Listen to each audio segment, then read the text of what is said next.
ಚಿತ್ತಾಪುರದಲ್ಲಿ high alert. 350 ಕಾರ್ಯಕರ್ತರು, 1000 ಪೊಲೀಸರ ಭದ್ರತೆ. ಪರೇಡ್ಗೆ ಸಿಸಿಟಿವಿ ಕಣ್ಗಾವಲು. ಜೂನಿಯರ್ ಖರ್ಗೆ ತವರಲ್ಲಿ ಭದ್ರತೆ. ಚಿತ್ತಾಪುರದಲ್ಲಿ ಆರ್ಎಸ್ಎಸ್ ಪರೇಡ್.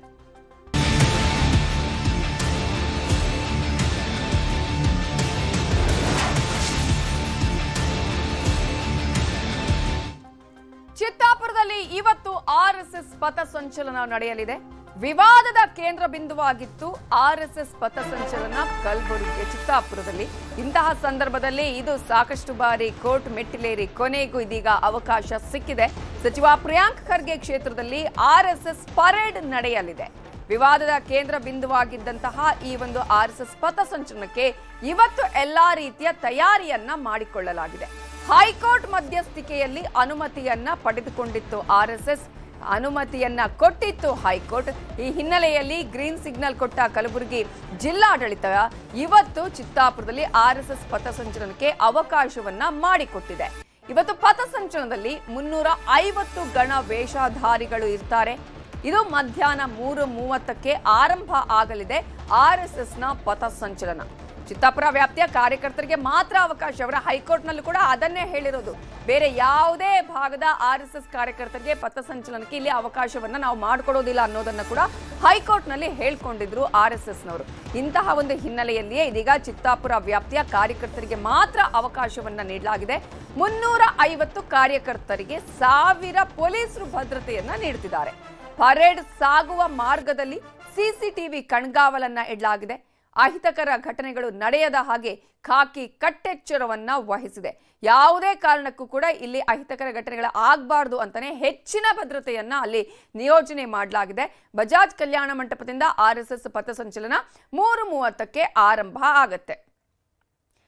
ಇದೇ ವಿಚಾರಕ್ಕೆ ಸಂಬಂಧಪಟ್ಟ ಹಾಗೆ ಇನ್ನಷ್ಟು ಡೀಟೇಲ್ಸ್ ಅನ್ನ ಕೊಡೋದಕ್ಕೆ ನಮ್ಮ ರಿಪೋರ್ಟರ್ ಅರುಣ್ ಕುಮಾರ್ ಕದಂ ನೇರ ಸಂಪರ್ಕದಲ್ಲಿ ಜಾಯ್ನ್ ಆಗಿದ್ದಾರೆ. ಅರುಣ್ ಕುಮಾರ್, ಈಗಾಗಲೇ ಹಲವು ಬಾರಿ ಕೋರ್ಟ್ ಮೆಟ್ಟಿಲೇರಿ ವಿಚಾರಣೆಯಾಗಿ ಕೊನೆಗೂ ಆರ್ಎಸ್ಎಸ್ ಪಥಸಂಚಲನಕ್ಕೆ ಚಿತ್ತಾಪುರದಲ್ಲಿ ಅವಕಾಶ ಸಿಕ್ಕಿರುವ ಹಿನ್ನೆಲೆಯಲ್ಲಿ ಇವತ್ತು ಆರ್ಎಸ್ಎಸ್ ಪಥಸಂಚಲನ ಯಾವ ರೀತಿಯಾಗಿ ನಡೆಯುತ್ತೆ, ಯಾವ ರೀತಿಯಾಗಿ ಭದ್ರತೆಯನ್ನ ಒದಗಿಸಲಾಗಿದೆ?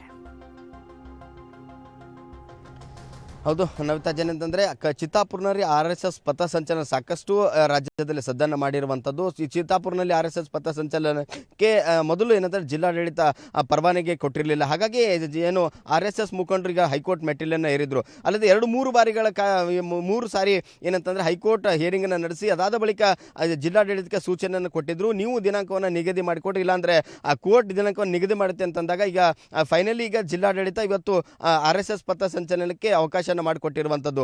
ಇಂದು ಮಧ್ಯಾಹ್ನ 3:30ರಿಂದ 5:45ರವರೆಗೆ ನೀವು ಪಥಸಂಚಲನ ಮುಗಿಸ್ಬೇಕಂತೇಳಿ ಕೋರ್ಟ್ ಹೇಳಿರುವಂಥದ್ದು. ಹಾಗಾಗಿ 3:30ಕ್ಕೆ ಒಂದು RSS ಪಥಸಂಚಲನ ಏನು ಚಿತ್ತಾಪುರ ಪಟ್ಟಣದ ಬಜಾಜ್ ಕಲ್ಯಾಣ ಮಂಟಪದಿಂದ 1.2 ಕಿಲೋಮೀಟರ್ವರೆಗೆ ಈ ಒಂದು ಪಥಸಂಚಲನ ಸಾಗುತ್ತೆ. ಹೀಗಾಗಿ ಈ ಒಂದು ಪಥಸಂಚಲನಕ್ಕೆ ಸಾಕಷ್ಟು ಏನು ಬೇರೆ ಬೇರೆ ಸಂಘಟನೆಗಳು ಕೂಡ ಅಡ್ಡಿಯನ್ನು ವ್ಯಕ್ತಪಡಿಸಿದ್ವು. ಅಲ್ಲದೆ ಅವತ್ತು RSS ಪಥಸಂಚಲನ ಮಾಡ್ತಾರೆ, ಅವತ್ತಿನ ದಿನ ನಮಗೂ ಕೂಡ ಪಥಸಂಚಲನಕ್ಕೆ ಅವಕಾಶವನ್ನು ಕೊಡಿ ಅಂತೇಳಿ ಅರ್ಜಿಯನ್ನು ಸಲ್ಲಿಸೋದು. ಆದರೆ ಕೊನೆಗೆ ಜಿಲ್ಲಾಡಳಿತ ಎಲ್ಲರನ್ನ ಬಿಟ್ಟು ಈಗ RSSಗೆ ಪಥಸಂಚಲನಕ್ಕೆ ಅವಕಾಶ ಮಾಡಿಕೊಟ್ಟಿರುವಂಥದ್ದು. ಇಂದು ಏನಂತ ಮಧ್ಯಾಹ್ನ ಏನು RSS ಪಥಸಂಚಲನ ನಡೆಯುತ್ತೆ. ಹಾಗಾಗಿ ಯಾವುದೇ ರೀತಿಯ ಅಹಿತಕರ ಘಟನೆ ನಡೆದಂತೆ ಜಿಲ್ಲಾಡಳಿತ ಮತ್ತು ಪೊಲೀಸ್ ಬಿಗಿ ಭದ್ರತೆಯನ್ನು ಒದಗಿಸಿರುವಂಥದ್ದು. ಸುಮಾರು 300 ಜನ ಏನು ಗಣವೇಷಧಾರಿಗಳು ಮತ್ತು 50 ಜನ ಬ್ಯಾಂಡ್ಗಳಿಗೆ ಈ ಒಟ್ಟು 350 ಜನ ಏನು ಲೋಕಲ್ ಚಿತ್ತಾಪುರನವರಿಗೆ ಮಾತ್ರ RSS ಪಥಸಂಚಲನ ಮಾಡಲಿಕ್ಕೆ ಅವಕಾಶವನ್ನು ಕೊಟ್ಟಿರುವಂಥದ್ದು. ಹೀಗಾಗಿ ಈ ಒಂದು ಪಥಸಂಚಲನಕ್ಕೆ ಬಿಗಿ ಪೊಲೀಸ್ ಬಂದೋಬಸ್ತನ್ನು ಕೂಡ ನಿಯೋಜನೆ ಮಾಡಿರುವಂಥ ಸುಮಾರು 1000ಕ್ಕೂ ಅಧಿಕ ಪೊಲೀಸ್ ಸಿಬ್ಬಂದಿಗಳನ್ನು ಈಗ ನೇಮಕವನ್ನು ಮಾಡಿರುವಂಥದ್ದು. ಆ ಒಂದು RSS ಪಥಸಂಚಲನ ಸಾಗುವಂಥ ಇಡೀ ಒಂದು ರಸ್ತೆ ಮಾರ್ಗವಾಗಿ ಏನು CCTV ಕಣ್ಗಾವಲನ್ನು ಕೂಡ ಹಾಕಿರುವಂಥದ್ದು. ಯಾವುದೇ ರೀತಿ ಅಹಿತಕರ ಘಟನೆಗೆ ಕಾರಣ ಆಗಬಾರ್ದು ಅನ್ನೋ ಕಾರಣಕ್ಕಾಗಿ ಬಿಗಿ ಬಂದೋಬಸ್ತನ್ನು ಕೂಡ ಮಾಡಿರುವಂಥದ್ದು. ಅಲ್ಲದೆ ಇನ್ನು ಏನಂದರೆ ಸಾಕಷ್ಟು ಬಾರಿ ಏನು RSS ಆ ಒಂದು ಚಿತ್ತಾಪುರ ಪಟ್ಟಣದಲ್ಲಿ ನಡೆಸಬಾರ್ದು, ಅಲ್ಲದೆ ಆ RSS ಪಥಸಂಚಲನ ನಡೆಸುವಂಥ ಸಂದರ್ಭದಲ್ಲಿ ಯಾವುದೇ ರೀತಿಯ ಏನು ಲಾಠಿಯನ್ನು ಹಿಡ್ಕೊಂಡು ಹೋಗಬಾರ್ದು, ಹಾಗೆ ಪಥಸಂಚಲನ ಮಾಡಬೇಕಂತೇಳಿ ಹೇಳಿದ್ರು. ಆದರೆ ಕೊನೆಗೆ ಈಗ ಹೈಕೋರ್ಟನ್ನು ಏನಂತಂದರೆ ಈಗ ಪಥಸಂಚಲನಕ್ಕೆ ಅವಕಾಶ ಮಾಡಿಕೊಟ್ಟಿರುವಂಥದ್ದು. ಇಂದು ಮಧ್ಯಾಹ್ನ 3:30ಕ್ಕೆ ಆರಂಭವಾಗಿ 5:45ರವರೆಗೆ ಈಗ ಪಥಸಂಚಲನ ಮುಗಿಯಲಿದೆ. ಈ ಎಲ್ಲ ಸಕಲ ಸಿದ್ಧತೆಯನ್ನು ಕೂಡ ಈಗ RSSನವರು ಕೂಡ ಮಾಡಿಕೊಂಡಿರುವಂಥದ್ದು. ಅಲ್ಲದೆ ಜಿಲ್ಲಾಡಳಿತ ಕೂಡ ಈಗ ಇನ್ನು RSS ಪಥಸಂಚಲನಕ್ಕೆ ಅವಕಾಶ ಮಾಡಿಕೊಟ್ಟು ಈಗ ಅದಕ್ಕೆ ಭದ್ರತೆಯನ್ನು ಒದಗಿಸಿರುವಂಥದ್ದು. ನಮಿತಾ, ಜಿಲ್ಲಾಡಳಿತದ ಏನಾದರೂ ಷರತ್ತುಗಳಿದೆಯಾ? ಹೈಕೋರ್ಟ್ ಅಲ್ಲಿ ಆಲ್ರೆಡಿ ಇವರು ಅನೇಕ ಷರತ್ತುಗಳನ್ನು ಅಂದ್ರೆ ತಾವೇ ಹೇಳಿದ್ರು, ನಾವು ಚಿತ್ತಾಪುರದವರು ಮಾತ್ರ ನಾವು ಪಥಸಂಚಲನದಲ್ಲಿ ಭಾಗಿಯಾಗ್ತೀವಿ, ಜೊತೆಗೆ ನಾವು ಕೂಡ ಯಾವುದೇ ರೀತಿಯಾದಂತಹ ಸಮಸ್ಯೆಗಳಾಗದ ಹಾಗೆ ನೋಡ್ಕೊಳ್ತೀವಿ ಅಂತ ಜಿಲ್ಲಾಡಳಿತವೇನಾದರೂ ಷರತ್ತು ವಿಧಿಸಿದೆಯಾ? ಜಿಲ್ಲಾ ಏನಂದರೆ ಹೈಕೋರ್ಟ್ನಲ್ಲಿ ಕೂಡ ಈ ಹಿಯರಿಂಗನ್ನು ಮಾಡಿದಂಥ ಸಂದರ್ಭದಲ್ಲಿ ನಮಗೆ 600 ಜನರಿಗೆ ಅವಕಾಶವನ್ನು ಕೊಡಬೇಕಂತೇಳಿ ಈಗ RSS ಮುಖಂಡ ಅಶೋಕ್ ಪಾಟೀಲ್ ಅವರು ಅರ್ಜಿಯನ್ನು ಸಲ್ಲಿಸಿದ್ರು. ಆದರೆ ಇದಕ್ಕೆ ಏನಂತಂದರೆ ಅವಕಾಶವನ್ನು ಕೊಟ್ಟಿಲ್ಲ. ಜಿಲ್ಲಾಡಳಿತ ಕೇವಲ 300 ಜನರಿಗೆ ಮಾತ್ರ ಮೊದಲು ಅವಕಾಶವನ್ನು ಕೊಟ್ಟಿತ್ತು. ಆದರೆ ಹೈಕೋರ್ಟ್ ಮೆಟ್ಟಿಲೇರಿದಂಥ ಸಂದರ್ಭದಲ್ಲಿ ನ್ಯಾಯಮೂರ್ತಿಗಳು ಏನು ಹೇಳ್ತಾರೆ ಅಂತಂದರೆ ಇನ್ನೂ 50 ಜನರಿಗೆ ಅವಕಾಶವನ್ನು ಕೊಡಬೇಕಂತೇಳಿ ಆದೇಶನ ಮಾಡ್ತಾರೆ. ಆ ಸಂದರ್ಭದಲ್ಲಿ ಅವರಿಗೆ ಕೆಲವೊಂದು ಷರತ್ತುಗಳನ್ನು ಯಾವುದೇ ರೀತಿಯ ಘೋಷಣೆಗಳನ್ನು ಕೂಡಬಾರ್ದು, ಏನು ನಮಗೇನು ಷರತ್ತುಗಳನ್ನು ವಿಧಿಸಿ ನಮಗೇನು ಷರತ್ತುಬದ್ಧ ಪರವಾನಗಿಯನ್ನು ಕೊಟ್ಟಿದೆ ಆ ಒಂದು ಷರತ್ತನ್ನು ಕಂಡೀಷನ್ ವೈಲೇಷನ್ ಮಾಡಬಾರ್ದು ಅಂತೇಳಿ ಅವರಿಗೆ ಹೇಳಿದ್ದಾರೆ. ಹಾಗಾಗಿ ಆ ಚಿತ್ತಾಪುರ ಅಲ್ಲದೆ ಬೇರೆ ಬೇರೆ ಜಿಲ್ಲೆಗಳು ಮತ್ತು ಬೇರೆ ಬೇರೆ ತಾಲೂಕುಗಳಿಂದ ಕೂಡ ಗಣವೇಷಧಾರಿಗಳು ಬರ್ತಾರಂತ ಹೇಳಿ RSS ಹೇಳಿದ್ದಾರೆ. ಆದರೆ ಇದಕ್ಕೆ ಏನಂದರೆ ಜಿಲ್ಲಾಡಳಿತ ಅವಕಾಶನ ಕೊಟ್ಟಿಲ್ಲ. ಈ ಒಂದು ಚಿತ್ತಾಪುರ ಕ್ಷೇತ್ರದ ತಾಲೂಕಿನ ಜನರು ಮಾತ್ರ ಈಗ ಒಂದು ಪಥಸಂಚಲನಕ್ಕೆ ಬರಬೇಕು. ಈ ಬೇರೆಯವರಿಗೆ ಯಾರಿಗೂ ಹೊರಗಿನವರಿಗೆ ಅವಕಾಶ ಇಲ್ಲ. ಹಾಗಾಗಿ ಇಂದು ಬೆಳಗ್ಗೆಯಿಂದಲೂ ಕೂಡ ಚಿತ್ತಾಪುರ್ನಲ್ಲಿ ಈಗ ಪೊಲೀಸ್ ಬ್ಯಾರಿಕೇಡ್ಗಳನ್ನು ಹಾಕಿ ಚೆಕ್ ಪೋಸ್ಟ್ಗಳನ್ನು ಹಾಕೋದ್ರ ಮೂಲಕ ಚಿತ್ತಾಪುರಕ್ಕೆ ಬೇರೆ ಬೇರೆ ಜಿಲ್ಲೆಗಳಿಂದ ಬೇರೆ ಬೇರೆ ಕಡೆಯಿಂದ ಯಾರಾದರೂ ಬರ್ತಾರ ಅಂತ ಹೇಳಿ ಅಥವಾ ಅವ್ರು ಏನಾದರೂ ಈ ಒಂದು ಪಥಸಂಚಲನದಲ್ಲಿ ಭಾಗಿಯಾಗಲಿಕ್ಕೆ ಆಗಮಿಸ್ತಾ ಇದ್ದಾರೆ ಅಂತೇಳಿ ಎಲ್ಲ ವಾಹನಗಳನ್ನು ತಪಾಸಣೆ ಮಾಡಿ ಈಗ ಚಿತ್ತಾಪುರ ಪಟ್ಟಣದಲ್ಲಿ ಬಿಡ್ತಾ ಇರುವಂಥದ್ದು.